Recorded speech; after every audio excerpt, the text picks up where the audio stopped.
So I'm going to share a little story with you, and then I'm very excited for any questions that may come, because that's normally how my life seems to work lately is someone will have a question and then I can move into story or answer for it. So just coming up to share a story, uh, it's a little challenging for me because I like to be here now.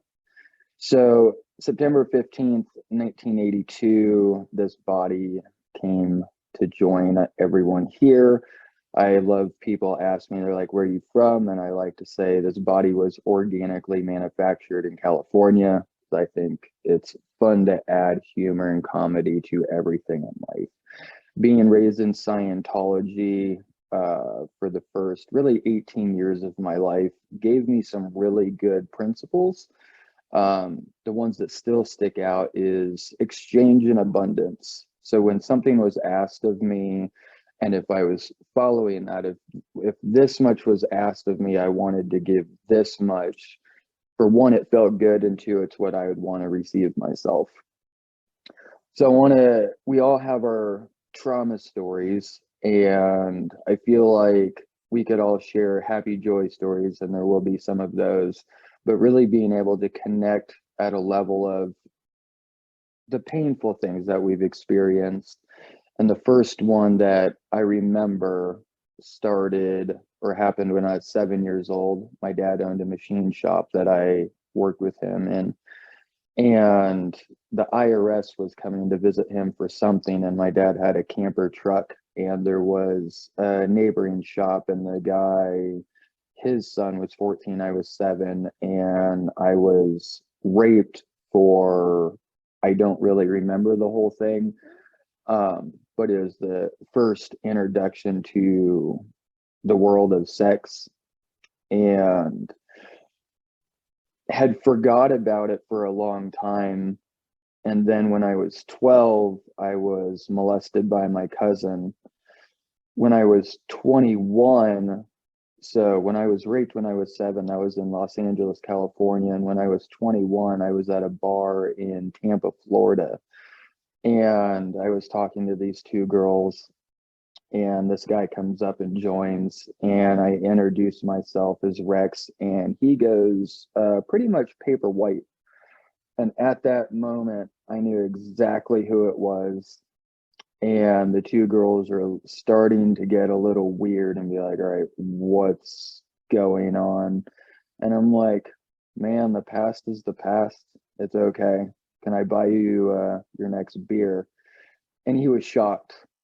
At the point that was before having the leg amputated, and I had quite a bit more muscle than I have now, and I very easily could have beat him up if I wanted to. But even at 21, I had found a sense of peace and forgiveness already. And for me, and the whole energy of the room and the bar, I could feel it, not even knowing what the word empath was at the time.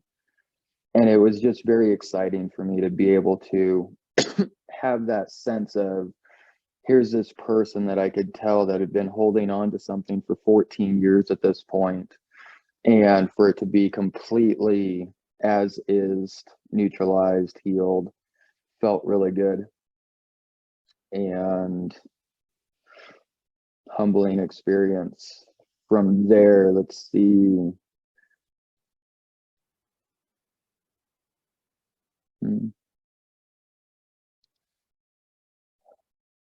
One moment, please. I'm really glad that all of you are here.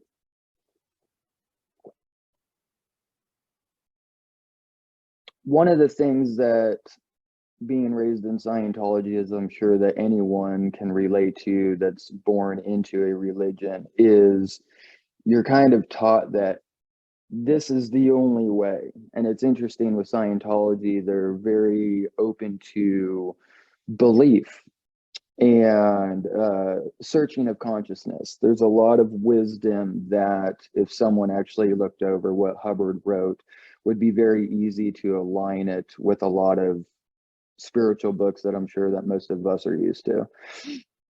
And like there's eight dynamics. The first dynamic is me and my life. The second dynamic is family, rearing of children. Third dynamic is community. And then all the way up to the eighth dynamic or infinity is like the God self.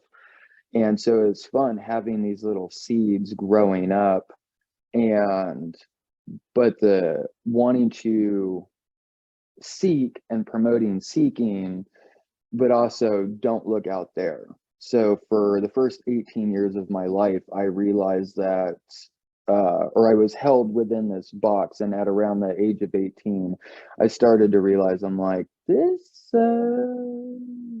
no, something's started to change for me. And that's when I really got into motorcycles. And when I got on my first sports bike, I started meeting other people that weren't Scientologists. I'm like, oh my God, there's a world out here. There's like other people and they do other things and they don't that.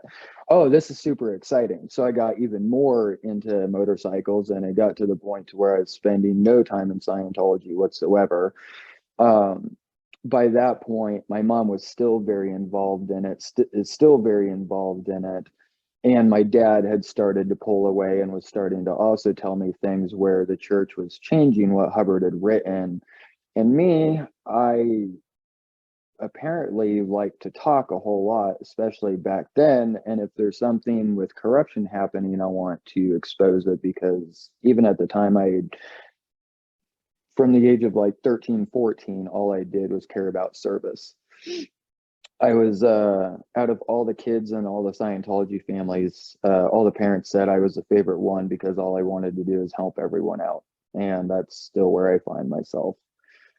And on May 12th, 2005, leaving Tampa, heading back to Clearwater, I was on a motorcycle that before that I had gotten up to 193.4 miles an hour going across one of the bridges from Tampa to Clearwater. And this magical night, under a high amount of alcohol, I decided to get on the motorcycle, and I had a passenger, and my rear shock broke and we hit a guardrail going 110 miles an hour. The alcohol saved my life. It's not what caused it. It resulted in shattering my knee, breaking the femur, breaking the pelvis in four places. I don't remember the wreck. I've had like little glimpses of it. And they called the helicopter, the Bay flight. And I found out later that if you get a fracture in your pelvis, that can be devastating. If you get an actual break and it moves, there, like if the pelvis goes like this and slips, there's nothing they can do. So through the guardrail, through the EMTs, through the helicopter, through the stretcher, through a couple other surgeries, four clean breaks, and it didn't break or fall collapse in on itself. They had given me a 2 to 5% chance to live. uh, Later on, I realized I felt really bad for my parents, because when they first got called in, they were sent home because I was so critical that they didn't want my parents to uh, see me at all, or didn't really have any info. So they were woken up at 3 in the morning and then got there by like 4 or 5, and then sent home and waited till the evening before they were allowed to come back. I was in a 4-day drug induced coma. And right before coming into the body, I remember walking around the hospital going, well, this is interesting. I, those things have bodies, but I can see the light and the soul in it. And this doesn't seem to have a body. And then all of a sudden, bam!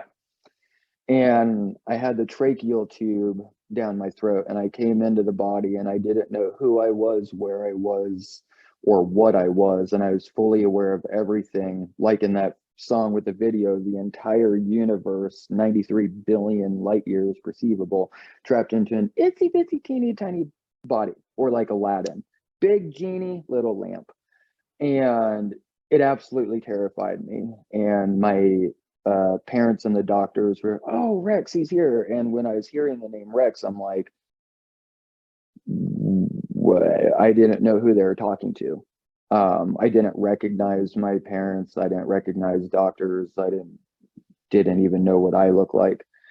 And I found out my mom was there and they had was still having the tube down my throat, not being able to talk. I was still in a pretty uh, anxiety fear stricken point, and my mom had a little board and I was able to spell out what happened. She told me I was in a motorcycle wreck, and the first thing I was able to ask was, my friend okay? She made it through pretty easily. The doctor said I took the majority of the impact for her. She was in the hospital for 3 weeks and I was in for 9 weeks. And a very humbling experience, even though I was very, very new to experiencing a human body, was at 22 years old, my mom having to wipe my butt. And that brought a lot of tears and a lot of trauma, and very thankful for my mom, even though she doesn't talk to me, because a year and a half, a year after the motorcycle wreck happened, I got kicked out of Scientology. And there's obviously their story and there's obviously my story.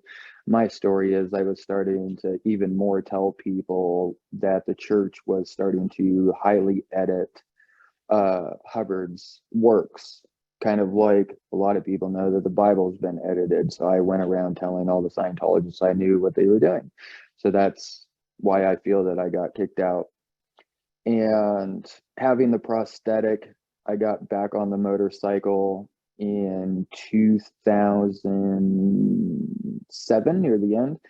And January 15th of 2008, I was heading home again, slid out and hit a tree with my stomach.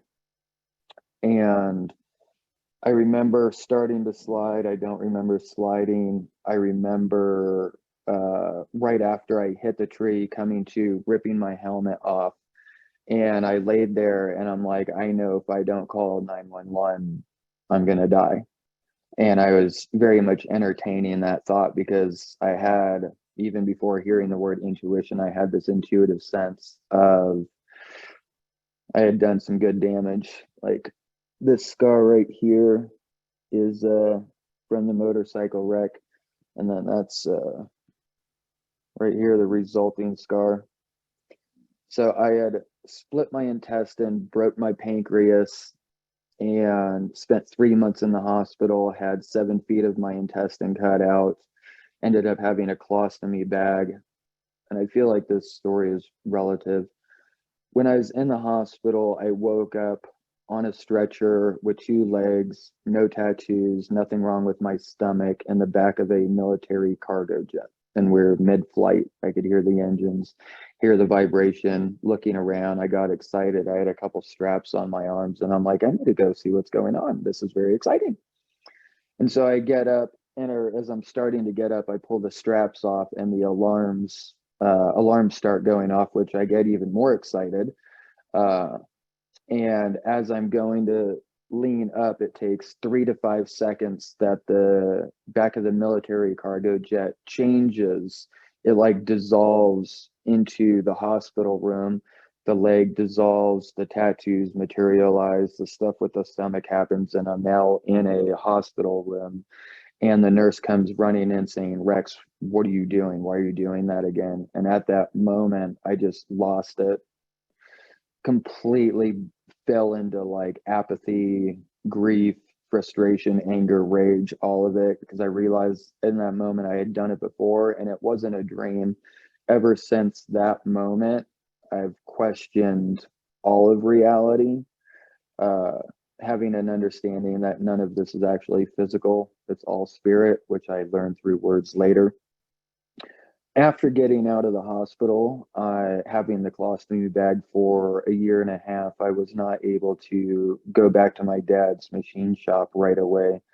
And so I wanted to make money. And down in Florida at that time, the pharmaceutical opiate was a huge, bigger thing than it is now.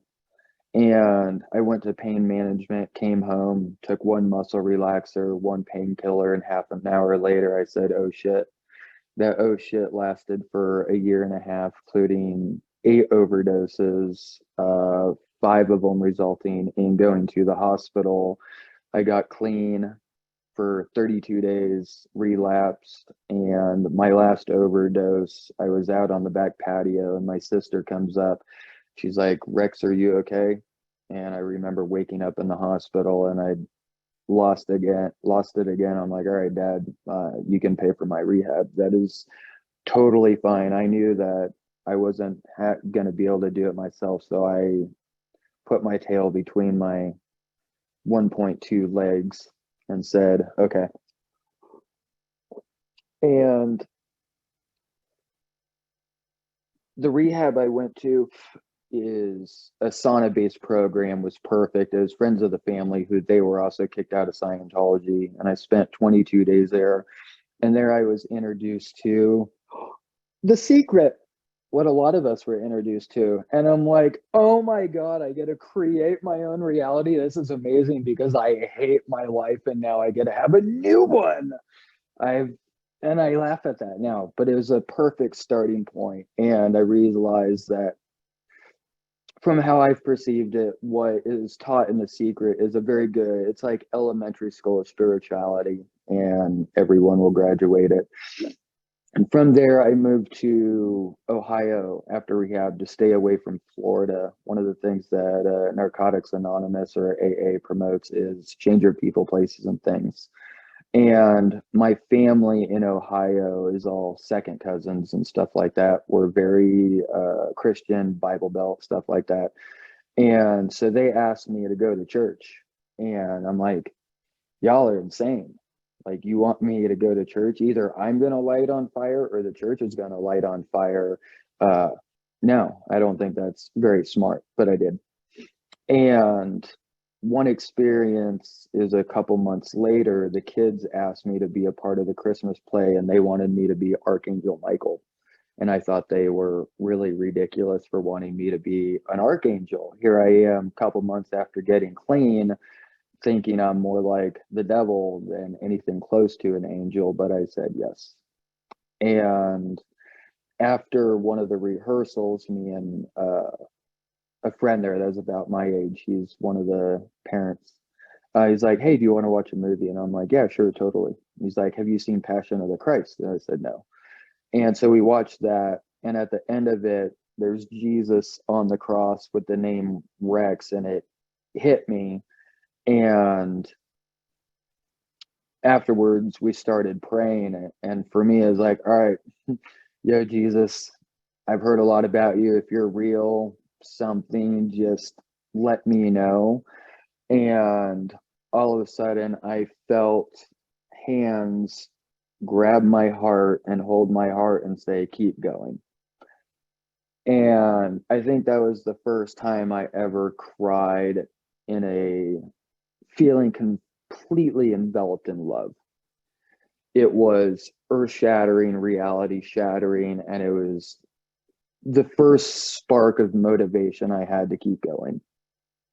I was in Ohio for a year and a half, went back to Florida, and then was a machinist for a long time. And one very important aspect of in Ohio on Christmas Eve, since we're talking about Jesus, this is very relative. And when I was talking to Ken, we brought this up and it's very important.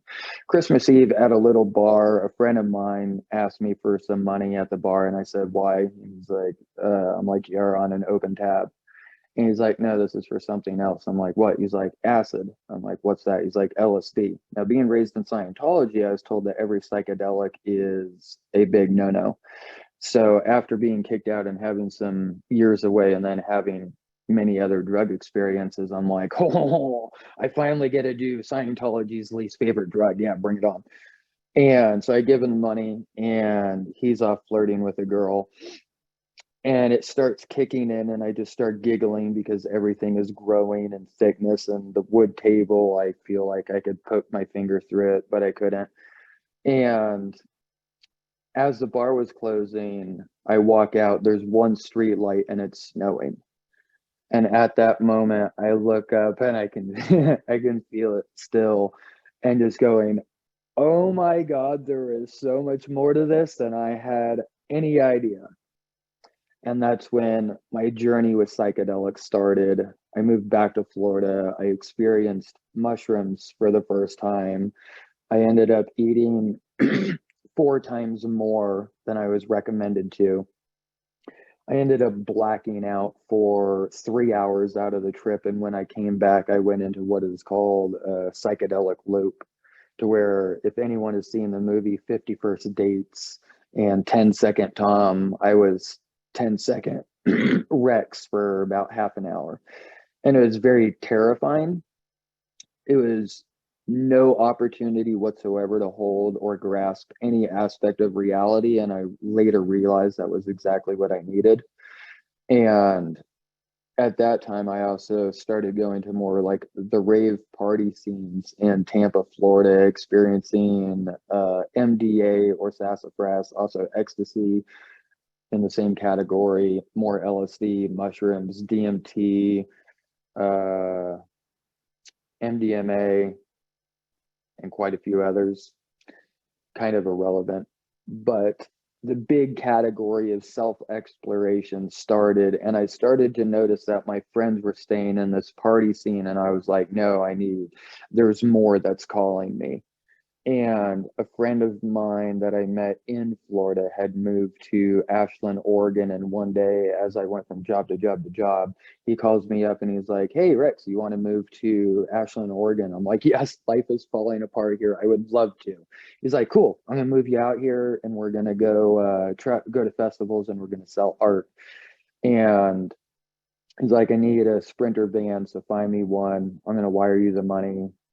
And on May 8th of 2005, May 8th of 2014, I left Tampa, Florida in a rental car on a good amount of mushrooms, driving up I-75 to Atlanta, where I was picking up the Sprinter van for him. And I went and saw Abraham Hicks, who was one of my teachers in that period, live. And it was very cool because I'm so focused on staring at her body that about after 10 minutes, all of a sudden I see this aura about this far out of the body. And it was absolutely amazing. And that's when things really started to get going. I moved to Ashland, Oregon, spent 6 months there, had discovered festivals. And my first festival, I was getting to see kids running around and no parents trying to find their kids, everyone just happy, sharing, hugging. And I'm like, this is absolutely amazing. And I started crying. I'm like, why doesn't the whole world live like this? And it was all celebration. And from that point, that was another huge turning point for me. And on January 7th, 2015, I took the biggest leap of faith that I had ever considered in my life, and I started hitchhiking. And I had a prosthetic at the time. I brought crutches, and I had some clothes, no sleeping bag, no tent, no hammock. And it was January in Oregon, wintertime. And to really, really push myself with it, I left with no money. And I think I had a phone when I started, and maybe like a couple weeks on my phone plan. And I'm like, you know what? At this point, I have to be able to trust life. And so I thought, being winter, I was going to go south, and life called me north. And one experience that very much pushed me was in Portland on my way to Seattle. I slept outside of a gas station on the concrete. It was 17 degrees out. I had no sleeping bag, no tent, no hammock, anything. I put on all my clothes and I'd rub my whole body until I was so exhausted that I would pass out, sleep for 15 to 20 minutes, wake up, do it again, and did that for 6 hours. One of the employees pulled up and it woke me up, and I'm like, oh crap, he's going to call the cops. So I get all my stuff together, and I had, I think, 86 cents on me. And I go into the gas station, kind of worried that the cops were already on the way. And I go up and I'm like, hey, if it's not cool, I totally get it, but I have 86 cents. Can I buy half of a coffee? That's what I have the money for. And the guy looked at me and he's like, dude, take the biggest coffee you want, grab a bag of donuts, hang out as long as you need, like warm up, do whatever you have to do. And I started crying and he started getting emotional because here I am, like not expecting anything, with the humility of like, hey, this is what I can give you, because I think the small coffee was $1.19. So I figured about half that. And over the course of from 2015 up until January 1st of 2020 was hitchhiking. And every single time along the way, there's times I was guided to ask for something. There was one time in Portland or in Seattle, I had a sign that said, we'll do leg trick for donation, because I could swivel my leg around. And I figured, I'm like, I know I'm going to be provided for. I was already like a month into hitchhiking at this point. And at 11:59:59, everything always showed up. It would literally take hours to explain this much of a month. There was so many synchronicities constantly. And at 11:59:59, boom, every single time there, whatever it was there. All right, so I get 1 minute left. That's Yeah. perfectly awesome, because it leads up with everything that started out with what Melody shared and all that. A week ago, I met Kyle Cease. The past 3 months, life has been calling me to be and not do anything. I haven't punched a clock in 8 years, and was starting to run out of money. And I was starting to freak out a little bit, because when I was before, I would travel and money would show up. I met Kyle Cease. He's a spiritual teacher. And then 2 days later, I ran into him at the grocery store, tell him the 4-second version of 40 years, and had told him how I had ran out of money the other day. Friend sent money for food, and he hands me $100, which was an affirmation to my keep being. Yesterday morning was out of dog food, and the owner of the store let me walk out with a $180 bag of dog food to pay her later. The biggest thing, and I would love to potentially do this again, and if anyone wants to connect with me to hear more, because 20 minutes is not a lot of time to share years of story, more than happy to. The biggest thing that I've learned in all of this so far is nothing is mine. Have faith, trust it, follow your highest joy, taking it as far as you can with zero expectation of an outcome. That is from Bashar, and it works. I say Thank you. 1 minute. Woohoo!